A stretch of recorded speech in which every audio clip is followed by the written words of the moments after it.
ప్రతి మనిషిలోనూ 2 తోడేళ్లు ఉంటాయి. అవి నిరంతరం తమలో తాము పోట్లాడుకుంటూ ఉంటాయి.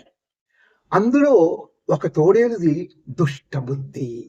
అది కోపం, అసూయ, దురాశ, దుఃఖం, పొగరు, ఒత్తిడి, అబద్ధాలాడ్డం, ఉద్రేకం వంటి చెడు భావాలను మన మనస్సుల్లో కలిగిస్తుంది. రెండో తోడేలుది మంచి బుద్ధి. అది ఆశ, శాంతి, సంతోషం, నీతి నిజాయితీ, ఉదారత, నైతిక విలువలను పెంపొందిస్తుంది.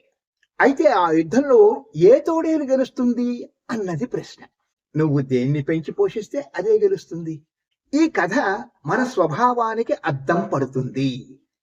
వ్యతిరేక భావాలున్న వాళ్ళు, వెన్నుపోటుదారులు, మోసగాళ్ళు, ఎప్పుడూ నిరాశాజనకమైన ఆలోచనల్లో మునిగి తేలేవాళ్ళు, లేదా అలాంటి మాటలు మాట్లాడేవాళ్ళు మన చుట్టూ ఉంటే మనం చెడు తోడేలను పెంచి పోషిస్తున్నట్లే.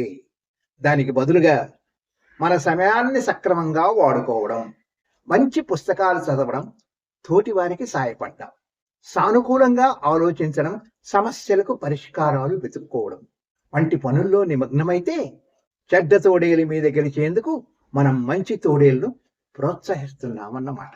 కాబట్టి మన స్వభావం మంచా చెడ్డ అన్నది మనం పెంచి పోషించే తోడేలు లక్షణాల మీద ఆధారపడి ఉంటుంది.